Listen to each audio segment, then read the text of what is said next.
नमस्कार, बहुत स्वागत है आपका। आप देख रहे हैं अपना उत्तराखंड और मैं हूं आपके साथ शीनम शर्मा।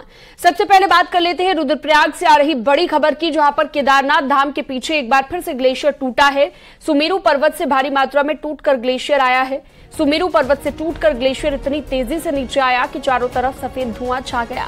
इस साल चौथी बार सुमेरु पर्वत से ग्लेशियर टूटने की ये घटना सामने आई है।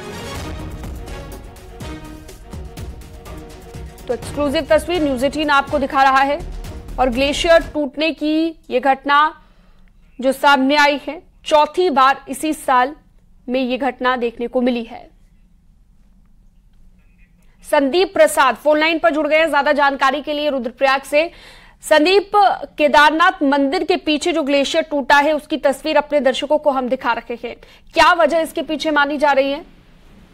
जी बिल्कुल, आपको बता दूं कि आज सुबह 7 बजे की घटना है और केदारनाथ धाम में आज सुबह 7 बजे की लगभग जो मंदिर का जो पीछे वाला हिस्सा है वहाँ ठीक पीछे एक सुमेरु पर्वत है और वहां से ये एविलॉन्च आने की जो घटना हुई है और उसके बाद जो लोग थे वहाँ पे काफी दहशत में भी थे उस समय। लेकिन सबसे बड़ी बात यह है कि ये अब तक के पिछले सालों की अपेक्षा इस बार सबसे जो रिकॉर्ड है कि सबसे ज्यादा ग्लेशियर इस बार वहाँ पे टूटे हैं, क्योंकि 3 से 4 बार ये घटना हो चुकी है। और उससे देखा जाए जो पर्यावरणविद है, तमाम लोग हैं, जो वैज्ञानिक है, उनका जिस तरह से हमें जानकारी हासिल की उस पर बताया जा रहा है कि कहीं ना कहीं जो वहाँ पर क्लाइमेट चेंज हो रहा है वहाँ का लगातार, वहाँ पर जो हेली सेवाएं हो सकता है उनकी वजह से भी ये बड़ा खतरा वहाँ पर बना हुआ है। लगातार वहाँ पर एवलॉन्च आने की घटना है। हालांकि इसमें अभी रिसर्च करने की जरूरत है कि क्या कुछ वहाँ पे हो रहा है, लेकिन जो घटनाएं लगातार वहाँ पे बढ़ रही है कहीं ना कहीं वो सेंचुरी एरिया के लिए और हिमालय के लिए कहीं ना कहीं खतरनाक साबित हो सकती है। जी ठीक है, बहुत शुक्रिया तमाम जानकारी के लिए आपका संदीप प्रसाद।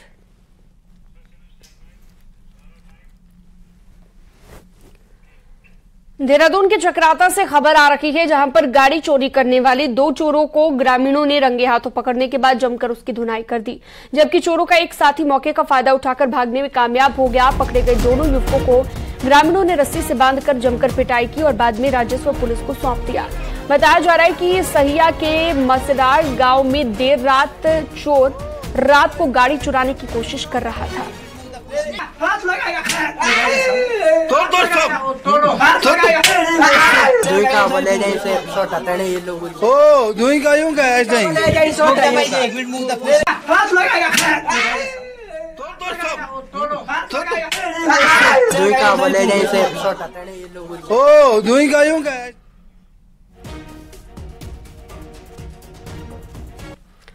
कल रात हल्द्वानी रोड पर गुलर सिद्ध के पास एक बाइक कार से टकरा गई और 3 युवक घायल हो गए, जिन्हें इलाज के लिए अस्पताल में भर्ती करवाना पड़ा, जहां पर उनकी हालत को देखते हुए उन्हें हायर सेंटर रेफर कर दिया गया है।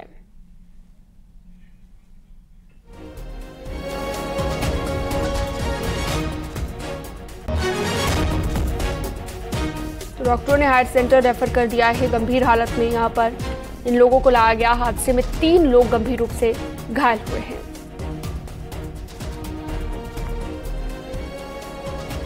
तो देर रात की ये घटना, हादसा हुआ है, कार और बाइक की जोरदार टक्कर हुई है।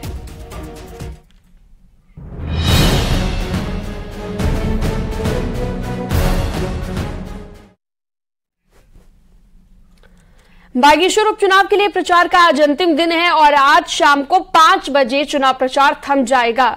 आज अपने अपने प्रत्याशियों के पक्ष में प्रचार का आखिरी दिन है। बीजेपी और कांग्रेस दोनों पार्टियां पूरी ताकत झोंकती हुई दिखाई देने वाली हैं। सीएम धामी भी 2 दिन से बागेश्वर के दौरे पर थे और आज कापली गैर इलाके में रैली रहेगी। बीजेपी प्रत्याशी के पक्ष में वोट की अपील करेंगे। इसके बाद सीएम का बागेश्वर में भी लोगों से मिलने का कार्यक्रम है। वहीं कांग्रेस प्रदेश अध्यक्ष करण माहरा भी कांग्रेस के लिए प्रत्याशी के लिए प्रचार कर रहे हैं। आपको बता दें, बीजेपी की पार्वती दास और कांग्रेस के बसंत कुमार के बीच सीधा मुकाबला है।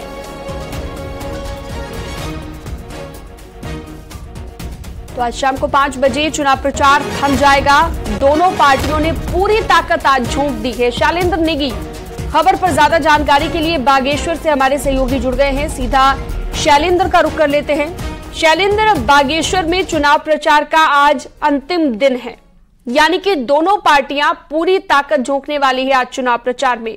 कहां कहां पर बीजेपी आज रोड शो करेगी, रैलियां करेगी, जनसभाएं करेंगी और कांग्रेस की किस तरह की तैयारी है आज आखिरी दिन प्रचार को लेकर?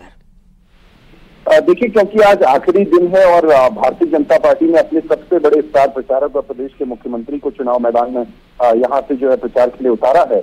और आज भी मुख्यमंत्री जो है दो महत्वपूर्ण चीजें करने वाले हैं। एक तो काफलीगढ़ का इलाका है, जो सरायखेत का इलाका है, यहाँ पर वहां पर जो है ये भाजपा का मंडल है।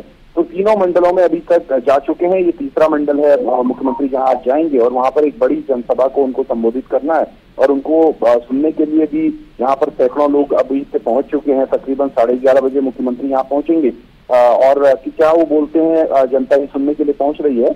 और इसके बाद कांग्रेस की बात करें तो कांग्रेस जो है, कांग्रेस का फोकस शहर में ज्यादा है, इसलिए आज शहर में ही कांग्रेस के जो प्रदेश अध्यक्ष है करण मेहरा, वो चुनाव प्रचार करेंगे। बसंत कुमार जो उनकी कहेंगे जो चुनाव प्रचार करेंगे। लेकिन बीजेपी ने पूरी तरीके से इस चुनाव में अपनी ताकत झोंकी है, कांग्रेस ने भी अपनी ताकत झोंकी है। दोनों ने ही अपने सीनियर लीडर्स को इस चुनाव मैदान में उतारा है। दोनों के प्रदेश प्रभारी से लेकर के किसी के पूर्व मुख्यमंत्री आए तो फिर वर्तमान मुख्यमंत्री भी यहाँ पर चुनाव प्रचार करते हुए दिखे। जो राज्य सरकार के मंत्री हैं, संगठन में बीजेपी के जितने सीनियर लीडर्स हैं, वहीं कांग्रेस की तरफ से नेता प्रतिपक्ष हैं, ये सब लोग यहाँ पर चुनाव प्रचार करते हुए दिखे। और बीजेपी ने साफ तौर पर कल मुख्यमंत्री ने जिस तरीके का प्रहार किया कांग्रेस के पर, उन्होंने कहा कि आप अगर जनता कांग्रेस को वोट करती है तो एक तरीके से जहर पीने के बराबर है। बहुत ही कड़ा प्रहार किया। तो उन्होंने एक तरीके से बागेश्वर के विकास का वादा भी किया है और कहा है कि आप एक बार फिर अगर चंदन राम दास जो कि कैबिनेट मंत्री थे उत्तराखंड सरकार में रानी जी के साथ, अगर वो उनकी पत्नी को अगर आप बनाते हैं यहाँ से विधायक, तो निश्चित तौर पर जो बागेश्वर के रुके हुए काम है या फिर जो उनका विजन था चंदन राम दास का, उसको पूरा करने में। लेकिन शैलेंद्र, स्थानीय मुद्दों की बात करें, इस वक्त इस चुनाव में कौन कौन से स्थानीय मुद्दे दिखने वाले हैं जिसे लेकर जनता के बीच ये दोनों पार्टियों के प्रत्याशी हैं? देखिए, बहुत ज्यादा स्थानीय मुद्दे बीजेपी उन पर फोकस नहीं कर रही है। कांग्रेस का फोकस है कि बहुत लंबे समय से यहाँ पर मेडिकल कॉलेज की डिमांड है, वो अभी तक पूरी नहीं हुई है। उसके अलावा कई महत्वपूर्ण सड़कें हैं, उनकी डिमांड पूरी नहीं हुई है। और भी कई सारे विकास कार्य यहाँ पर होने हैं जिनका लंबे समय से इंतजार कर रही है यहाँ की जनता। कांग्रेस उन पर फोकस कर रही है और कांग्रेस इस पर भी फोकस कर रही है कि लगातार 4 टर्म जो है दिए गए हैं चंदन राम दास को, तो उन्होंने यहाँ का विकास नहीं किया, इस तरीके की बातें हो रही हैं। लेकिन बीजेपी का टोटल फोकस नेशनल इश्यूज पर है और उसी पर चुनाव लड़ रही है बीजेपी, चाहे वो चंद्रयान की सफलता हो या फिर जो आरोपी का मुद्दा है, पूर्व सैनिकों को किस तरीके से उसका फायदा पहुंचा गया, या छोटी छोटी जो केंद्र सरकार की स्कीम है, चाहे उज्ज्वला स्कीम हो या फिर घर घर स्वच्छता अभियान हो, तो उन सब जो काम किए हुए हैं भारतीय जनता पार्टी ने 2014 में केंद्र की सरकार बनने के बाद और पिछले 2 टेन्योर में यहाँ पर उत्तराखंड में सरकार बनने के बाद इस तरीके के काम हुए। तो बीजेपी का फोकस उस पर है और कांग्रेस का फोकस इस बात पर है। बिल्कुल, ये इलेक्शन के बाद और उसके बाद नतीजों से ही साफ हो पाएगा कि किस पर आखिर विश्वास जताया है जनता ने। बहुत शुक्रिया तमाम जानकारी के लिए शैलेंद्र नेगी।